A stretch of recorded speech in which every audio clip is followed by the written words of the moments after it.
안녕하십니까, 이주천TV입니다. 이번 시간에는 다시 김양주 박사가 쓴 교회와 국가에서 그 주체사상의 사상적 배경, 그 중에서 사회적 역사원리입니다. 역사원리 그 챕터에서 인민대중의 주체사상은 인민대중의 자주적인 사상의 의식이다는 챕터를 소개해드리겠습니다. 주체사상에서는 자주적인 사상의 의식이라는 말이 혁명투쟁에서 결정적인 역할을 하는 중요한 요소로 등장한다. 투쟁의 주체가 인민대중이라는 관점에 초점을 맞추고 있다. 이 관점은 창조성의 연장선상에서 강조하는 이론인데, 자주적 사상의식에 대하여 김일성이 주장한 내용을 요약하면 다음과 같다. 우리 당은 우리 인민의 이익, 즉 우리 혁명의 이익으로부터 출발하여 모든 정책과 노선을 자신이 독자적으로 결정하며 자력강생의 원칙에서 혁명과 건설을 자신이 책임지고 해나가는 확고한 자주적 입장을 견지했다. 이렇게 말하고 있습니다. 그 내용을 지적하면 민중이 자기의 자주적인 욕구와 이익을 옹호하며 모든 일을 자신이 책임지고 자체의 힘으로 해나가는 것이라고 말합니다. 주체사상이 주장하는 자주적 입장은 다음과 같이 두 개로 나눌 수가 있습니다. 자, 첫 번째, 민중의 자주적 권리와 이익을 옹호하는 일이다. 자주적 권리가 무시되면 민중이 자기의 운명을 개척해 나갈 수가 없게 된다. 민중의 자주적 권리와 이익을 옹호하는 일입니다. 자주적 권리가 무시되면 민중이 자기의 운명을 개척해 나갈 수 없게 된다. 결국 민중은 지배계급의 노예로부터 해방을 얻을 수 없게 된다. 그러므로 사회변혁운동을 옳게 발전시킬 수 없다. 자, 두 번째 B, 자력경생이다. 세상에서 가장 힘있는 존재는 민중이다. 그렇다고 자력경생은 결코 연대와 지원을 거절하는 이론이 아니다. 민중은 어디까지나 연대와 지원을 환영하지만 그것이 주인을 대신할 수는 없다. 어떤 사회에 있어서나 그 나라 민중이 자력강생하는 자세를 가져야 함이 원칙이다. 이것은 어디에서 인용됐느냐 하면 김일성 저작집 27권 페이지 395페이지에 기록된 겁니다. 자, 자주적 권리를 옹호하고 자력으로 갱생하는 일은 다같이 자주성을 구현하는 일이며 남에게 의지하거나 기대하지 않고 자기 힘으로 개척하는 것을 의미한다. 남에게 의존하거나 외세에 굴종하는 사대주의의 포로가 되면 자주의식이 마비되고 자신에 대한 힘을 상실하게 된다. 결국은 주인된 자신의 위치를 잃게 된다.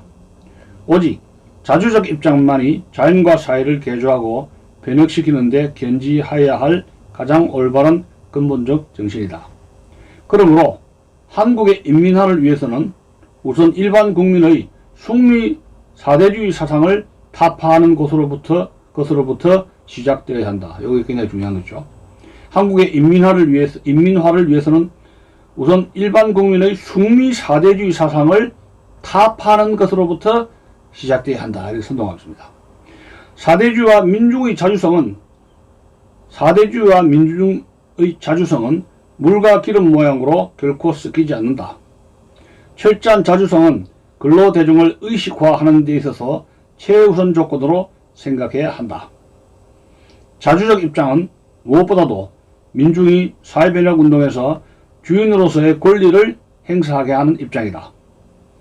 주인은 권리를 가진다. 권리 행사를 하지 못하면 주인의 자격을 잃을 것이다. 여기서 주목할 것은 한국의 인민화를 위해서는 우선 국민의 숙미 사대주의 사상을 타파하는 것으로부터 시작되어야 한다는 겁니다. 사대주의와 민중의 자주성은 물과 기름 모양으로 섞이지 않는다. 철저한 자주성은 근로대중을 의식화하는 것을 근로대중을 의식화하는 데 최우선 조건으로 생각해야 한다. 앞에 말한 바와 같이 주체사상이 말하는 민중의 자주적 사상은 철학적 이론으로도 현실적 적용으로도 전혀 가당치 않는 뜬구름 잡는 주장에 불과하다. 는 겁니다. 1953년 김일성이 무력 통일에 실패하고 정치적 통일을 꾀하는 이론을 펼치기 위해 갑자기 짜집기에 내어놓은 궤변 철학에 불과하다는 겁니다.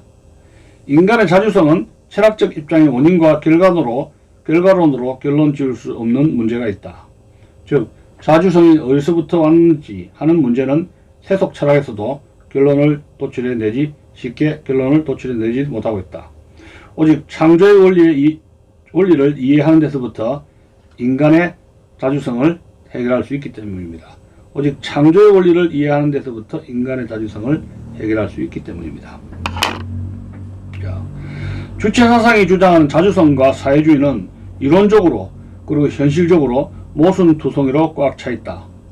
주체사상의 주장대로 말하면 사회주의는 사실상 서로 협력하고 의지하는 동반사상을 포함하고 있다. 반대로 자주성을 강조하면 자체적으로 모순을 드러내게 된다. 주체사상이 주장하는 자주성은 서로가 협력하고 의지하는 생각을 배제한다. 국제 간의 다양한 외교가 국가를 유지하는 큰 동력인데 불구하고 주체사상은 세국정책의 외교를 강조하고 있다.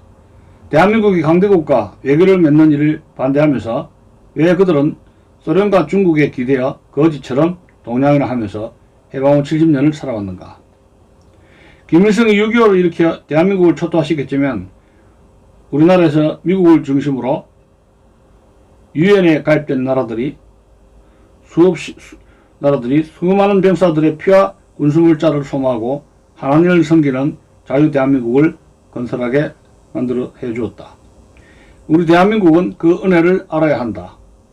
소련과 중국을 의지한 북한은 세계에서 가장 억압받고 있으며 국민들이 가장 피폐한 생활을 하고 있다. 어떻게 자주성을 가지고 사회를 개조하고 변혁시킨다는 그 정치체제 아래서 국민들이 그렇게밖에 살 수 없다는 말인가.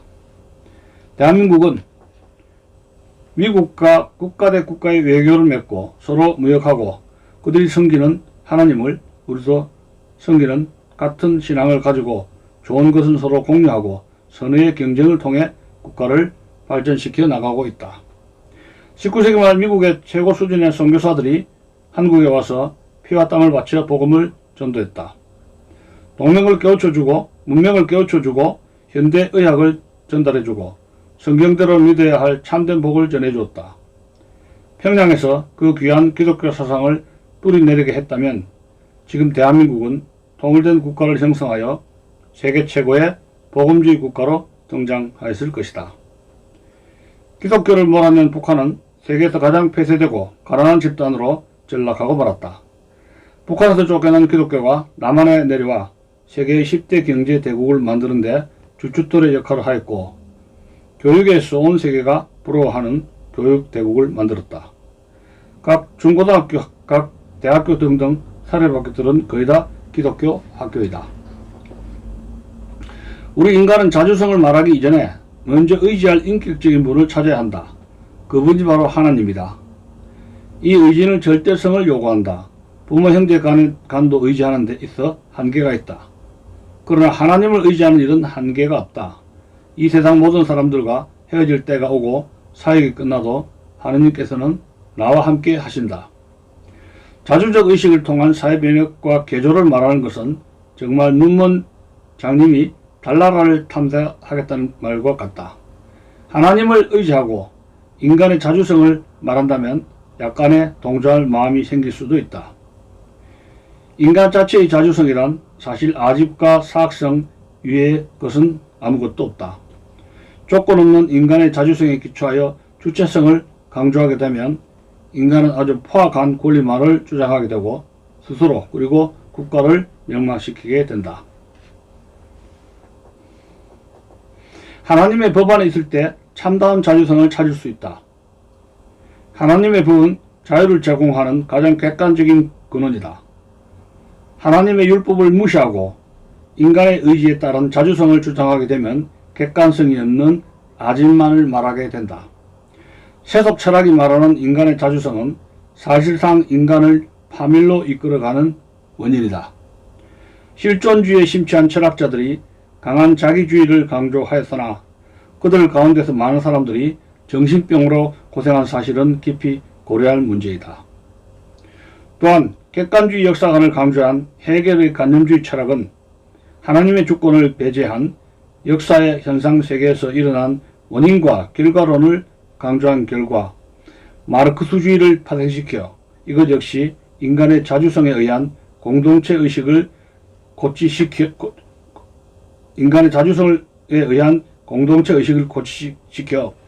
헤아릴 수 없는 사람들의 피를 흘리게 만들었다.